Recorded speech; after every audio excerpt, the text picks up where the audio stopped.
ఒక వ్యక్తి ఒక షాప్కి వెళ్ళాడు. వస్తువులు కొనడానికి. అయితే వాడు షాప్ వాడికి ఏం చెప్పాడంటే 700 రూపీస్ 700 రూపాయలు విలువ చేసే వస్తువులు కావాలని అడిగాడు అనమాట. అంటే ఏమేమి కావాలని లిస్ట్ ఇచ్చాడు. 700 రూపీస్ అవుతాయి అనమాట.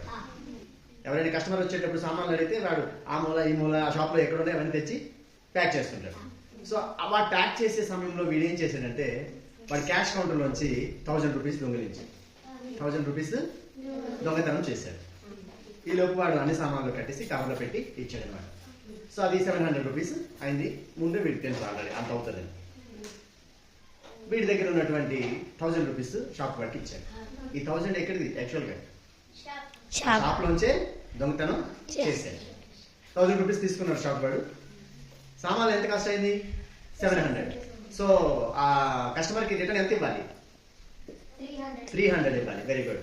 షాప్ వాడు 300 ఇచ్చేసాడు. సో సామాన్లు ఆ 300 పట్టుకుని వ్యక్తి వెళ్ళిపోయాడు ఆ కస్టమర్. అయితే ఇప్పుడు చెప్పండి, షాప్ వాడికి నష్టం జరిగింది. అయితే ఎంత నష్టం జరిగింది మీరు ఆలోచించి చెప్పండి. ఎంత నష్టపోయాడు మొత్తం? 1700. ఎలా?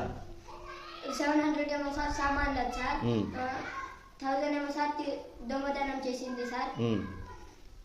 అదే సార్. అంటే మొత్తం 1700. దొంగతనం చేసిన 1000 మళ్ళీ వాడు షాప్కి ఇచ్చేస్తాడు కదా.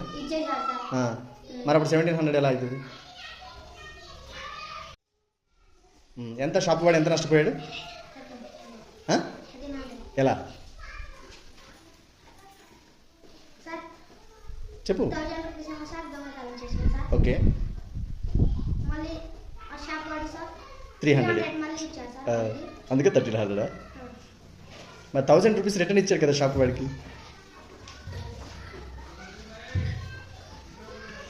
ఎవరు చెప్తారా? బాగుందా? ప్రైజ్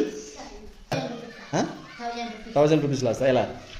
సామాన్లు ఎన్కౌంటర్లో నుంచి 1000 రూపీస్ దొంగతనం చేశారు సార్. ఓకే. సామాన్లు తీసుకోవడానికి 700 సార్. ఆ 1000 రూపీస్ ఎన్కౌంటర్లో నుంచి తీసుకున్నారు కదా సార్. ఆ 1000 రూపీస్ మళ్ళీ అతనికే ఇచ్చారు సార్. Very good. షాప్ ఆడేమో సార్ మళ్ళీ రిటర్న్ 300 ఇచ్చారు సార్. సామాన్లు కూడా తీసుకొని వెళ్ళారు సార్. సో సామాన్లు కాస్ట్ ఎంత? 700. ఓకే. షాప్ వాడు 300 ఇచ్చారు. So 700 + 300 1000 rupees. అదే 1000 లాస్ ఆ షాప్ వాడు. అంతేనా? సో సామాన్ రూపంలో 700, క్యాష్ రూపంలో 300. Very good. బాగా అర్థమైందిరా.